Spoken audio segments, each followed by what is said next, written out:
Hi friends, welcome back to my channel. My name is Lauren, you may also call me Lo, and today I'm bringing you my July wrap-up.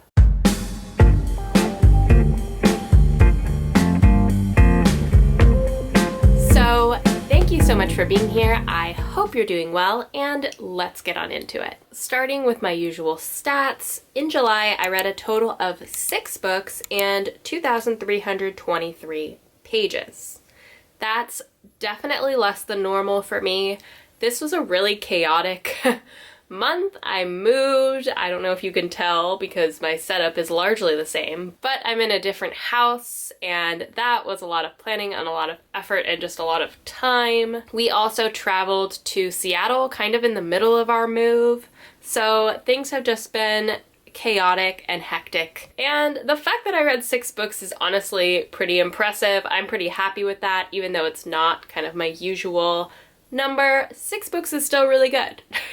Of those 2,323 pages, 1,272 pages were from listening to audiobooks, and 1,051 pages were from physically reading. The average book length was 387 pages. All of the books that I read this month were adult, and I think this is the first month this year since I've been on BookTube that I have only read adult books. I didn't do that on purpose, it just happened that way. And the genre breakdown was 2 romances, 2 contemporaries, 1 fantasy, and 1 thriller. When it comes to ratings, I rated 2 books 2 stars, 2 books 3 stars, 1 book 4 stars, and 1 book 5 stars, for an average of 3.16 stars, which is lower than usual. I definitely had a kind of underwhelming reading month in terms of my enjoyment of books, but I did have a 5-star read, which is great. I always love that.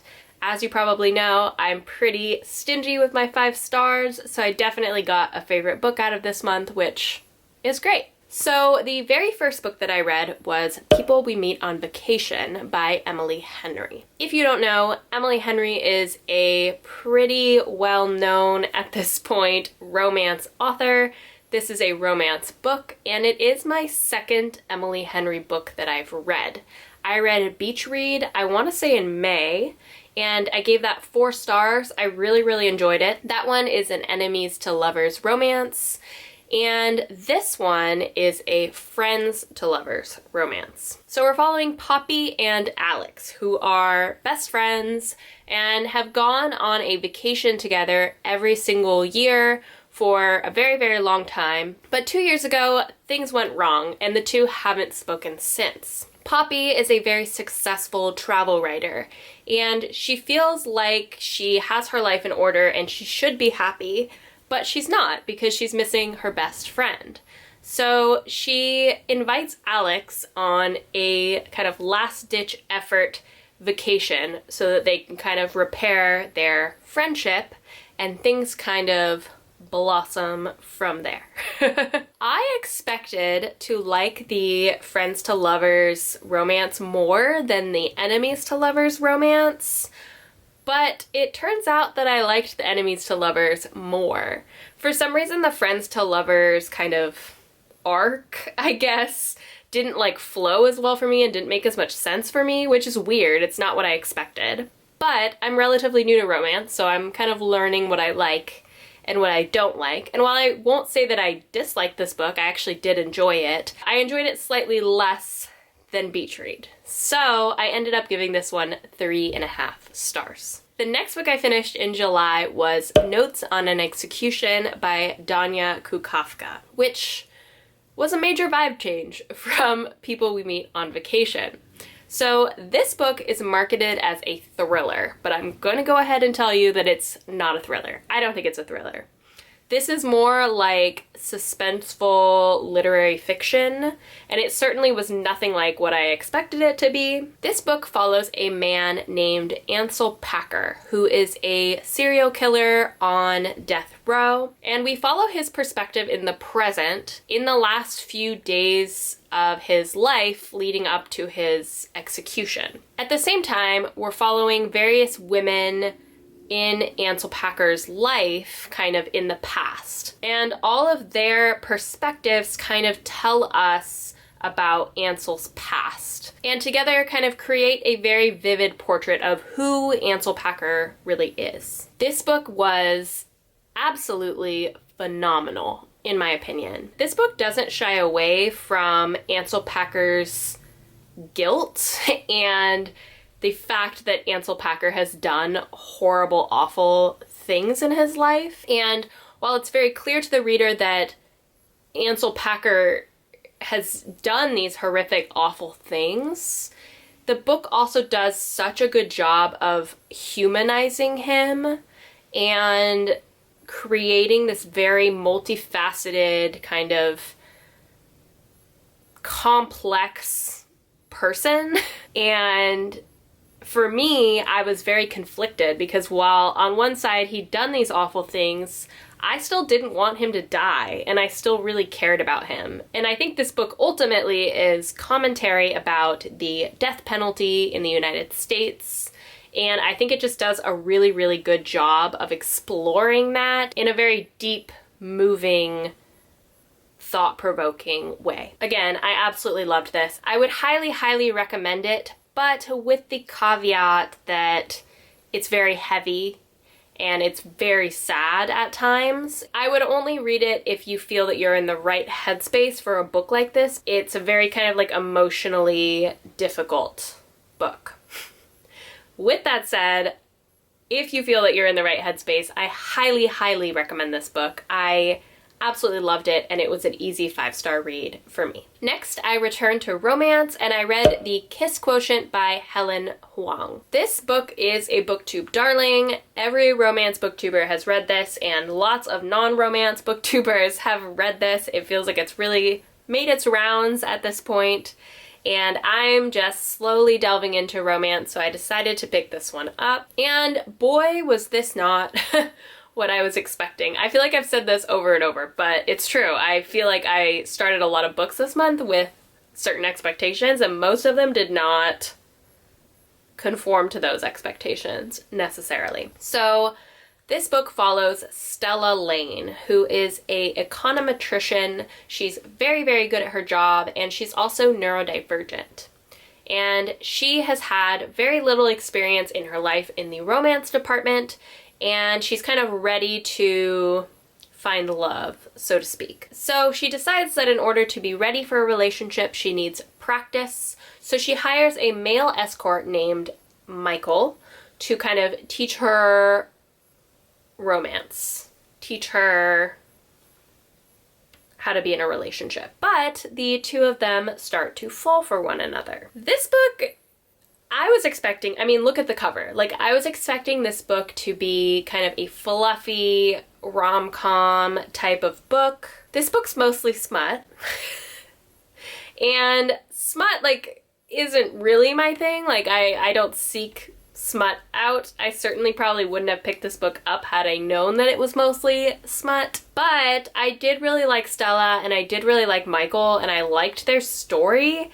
I just felt like I didn't get enough of their story because most of this book was smut. So while I didn't dislike this book, I didn't feel like it was remarkable to me really in any way. I did like enjoy my time reading it. So I ended up settling on 3 stars for this one. This is also the first book of a series, and I don't plan to continue it as of right now. The next book I read was Stay Awake by Megan Golden. This book was an ARC that I got from NetGalley, and I don't believe at this point that it's come out yet.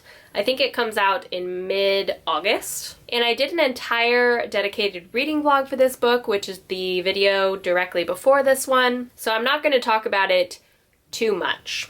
But Megan Golden is the author of The Night Swim, which was one of my favorite thrillers that I read last year. So I was very, very excited to get this ARC, and I'm still very grateful that I got to read it ahead of its release date. This book follows a woman named Liv who forgets the last 2 years of her life and any kind of recent memories that she's created every time that she falls asleep. We're also following Detective Darcy Holliday, who is investigating a murder that seemingly involves Liv, although Liv doesn't remember any of it. This entire book takes place over one very, very long day. And while the premise was intriguing, I think that it wasn't executed very well, and I was generally very, very disappointed with this book. I thought that the ending didn't really answer a lot of the questions that were going on throughout the book, and overall it just didn't really deliver for me, so I ended up giving this one 2.5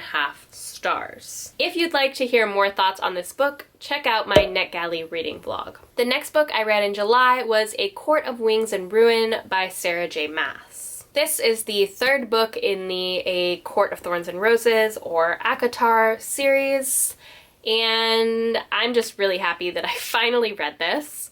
I was putting it off mostly because of the length. It's like 700 pages long, and truthfully, it did take me the majority of the month to finish this book. I started it at the beginning of the month, and the first 3 books that I talked about were audiobooks, and Stay Awake was a physical book.